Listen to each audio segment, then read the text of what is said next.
Why is centering so important for reactivity? Seemingly, they are polar opposite scenario types. However, look at Vexen. Just recently unbanned from Kovacs, Vexen is a top, arguably one of the best, ground players in Reactive. Vexen uses primarily his shoulder and arm to speed match, while using his wrist and fingers to react to the target's direction changes. This gives Vexen insane precision and the ability to speed match with muscles that can focus on large angles very easily. His ability to speed match so precisely also allows him to edge track very effectively. Another thing that Vexen does that's interesting is his philosophy on corrections.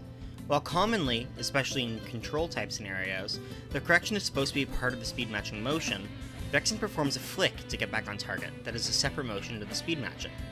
What are the pros and cons of this method? Pros. Very clearly, you'll get back on the target as fast as possible. Cons. This can potentially harm our reading. Vexen believes this will not harm reading, however the common idea is that we want to correct smoothly so that we are able to read the direction change and motion of the target very easily. As well, if we miss the initial flick by over-flicking, we can struggle to speed match right away and lose valuable time on target. I believe that Vexen's methodology is the future of ground tracking.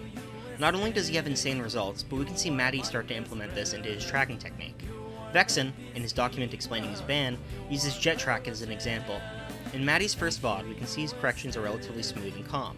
However, in his VOD where he scores plus 200 on the same scenario, we can see that the corrections mirror Vexen's much more.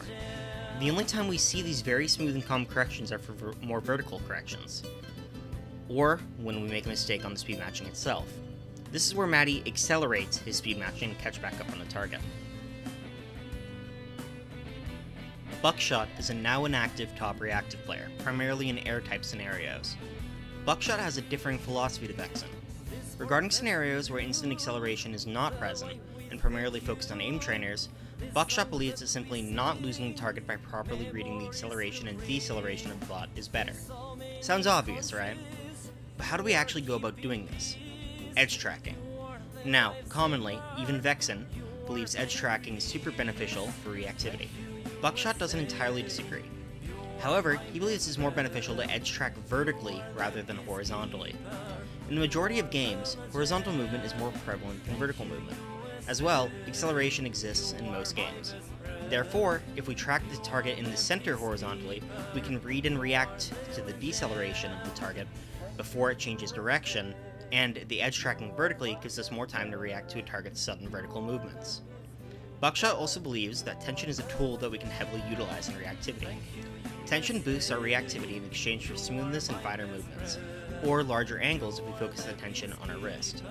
Therefore, tensing is the most valuable in situations where a target is doing predictable, fast, short strafes. Buckshot describes how, for speed matching, we should utilize every part of our arm. He makes an analogy to a car with different gears. In Buckshot's technique, he explicitly states to not flick your corrections, as he believes it will add excess tension and interfere with your speed matching. He also believes being able to decelerate with the target so that you can stay on target is the key to good reactive technique. Dragod is a top LG dueler and reactivity player, currently ranked 10 on X76's LG dueling leaderboard. Dragod's method is the most applicable to real games. Dragod feels that your aim should look almost like a constant micro-correction, readjusting to the target constantly so that your reactivity can lead to more headshots. This is the opposite of slow and smooth corrections that many people learn playing aim trainers. Instead, the idea here is like Vexen, a fast flick to readjust to the target, and then a very reactive track following the target's movements. While not smooth, this method is incredibly useful in games like Overwatch where there is instant acceleration. Personally, having talked to Vexen, getting coached by Buckshot and Dragod, I feel this method is the best for Overwatch for a few reasons.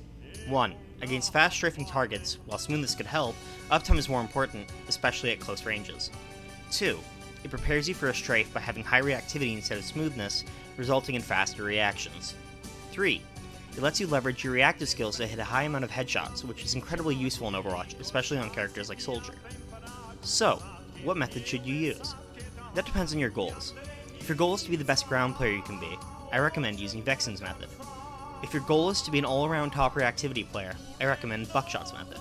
If your goal is to improve in real games, I recommend Dragod's method.